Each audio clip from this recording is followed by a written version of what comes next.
So, Shannon, what was John Thomson's impact? Skip, what he did at this historic university. I remember his first national championship game. He lost to Dean Smith in North Carolina in '82. He goes back in '84, and they beat Akeem Olajuwon. And then the following year against Villanova, who they had beaten twice. And Villanova couldn't miss in the second half, and they ended up taking them down. No shot clock. No shot clock. And they stalled them out, and they was backdoor cutting them. Skip, but his impact, if you look at, and Allen Iverson thanked him for saving his life. And I remember in 1989 when he walked off the court because of Prop 48. He said, because I believe this hurts minorities. And he was all for trying to empower minorities and giving them opportunities to go to these colleges and universities, and he felt that that was going to harm them. Skip, in the Big East, I don't know if we'll ever see what that had then. Georgetown, Syracuse, St. John's. Three iconic coaches, John Thomson, Lou Carnesecca, Jim Boeheim. And the players that came out of the Big East in that era, that was basketball. I mean, basically, I hate to say it, Skip, it was North Carolina, Duke, and then it was those teams. Yep. It was everybody else. That was it.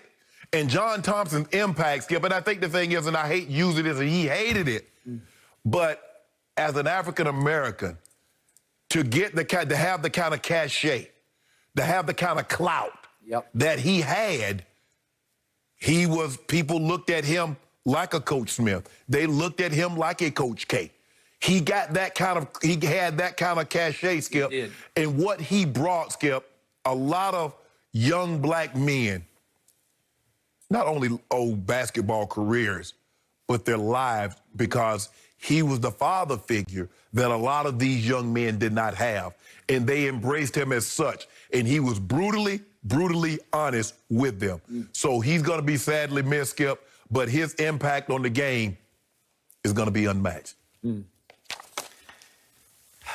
I was around John Thomson a lot because I covered all those Final Fours that you just mentioned, starting with that '82 game. What a collection of talent was on that floor.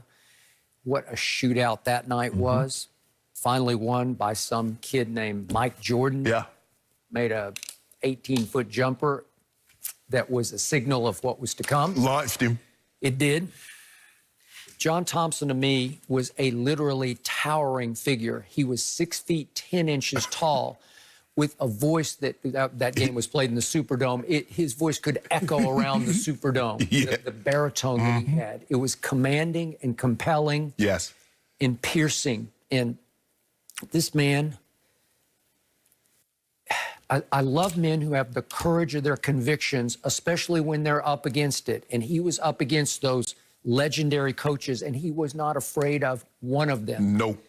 He spoke out often against Jim Boeheim. He feuded with him publicly, and this is in a time before any black coach had ever won anything. Right. And I know you hate it when somebody says he was the first black coach to win a championship, but he was. He was. In 1984, he was the first black coach to win a college basketball championship. And he created a powerhouse at Georgetown. At Georgetown. A powerhouse at this little school, this nice little school there in the shadows of D.C., known for academics. Well, you want a law degree or a business degree? Right. Nobody was thinking about basketball before John Thomson got there. You want to talk about putting that school on the map? And he created this thing called Hoya paranoia. Yes. Where his teams played so hard, so physically, so intimidatingly, that they became the bullies of college basketball in a good way. Because they weren't, I know they were sort of gray area, play hard to the point, but they weren't considered dirty teams. They had this kid named Michael Graham. Do you remember that? I do. Enforcer? Yes. Bald head. Yep. And he was as hated and feared as any player in college basketball as their enforcer. And those teams, the great line from John Thomson was, I didn't like being the evil empire, but I marketed it. And he did. He played to it because it worked. It intimidated other teams and other coaches. He was doing things, you can't do that. Well, he would just do it. Right. And he would speak out in ways no black coach had ever spoken out about racial inequality. And remember how he came up through pro basketball. For 2 years, he was the backup to the great Bill Russell in 2 championships. Boston. Yep. And he was just the backup and that averaged 4 points and 4 rebounds, Right. played 10, 12 minutes.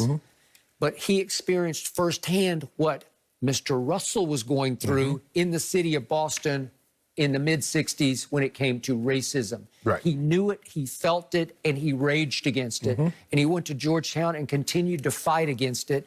And I believe that he opened a lot of minds and hearts of white people. Yes. Just because he was saying things no black coach had ever said that. No, Skip, but at the time, and you know, when a lot of blacks were thankful to have a job, he like, hell, I deserve this job. I'm not finna be meek. Skip, there was nothing meek about him. His towering physique, 6'10", probably 255, 260 pounds. So he was a towering figure.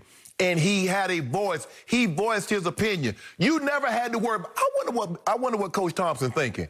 You didn't have to worry about that because he told you what the hell he was thinking. Exactly. And verbatim, and in curse word, he was giving away. He dressed it up for the media. Nope. He was heavy on the curse words. Heavy. There was no PC to him. No. He just let it spill. Yes. And he would always say it so matter-of-factly that you'd sit back and say, he's right. Yeah. He's not going to dress it up No. and sort of parade it out there for you. He's just going to throw it on the table, and you all sit back. The white media would sit back and say, you know what? He's got a point. Yeah. And Skip, when they got Patrick Ewing, I think Patrick Ewing was the big domino. Yep. They got him.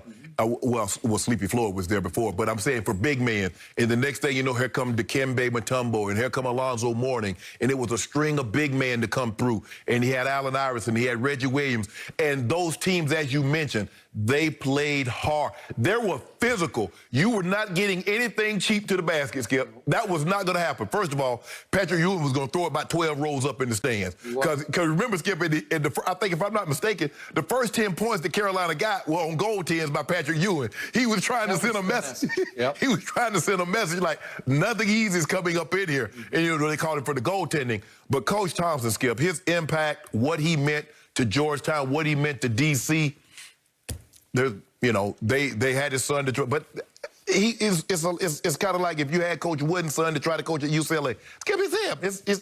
That's his legacy. I mean, you're never going to get another one of those.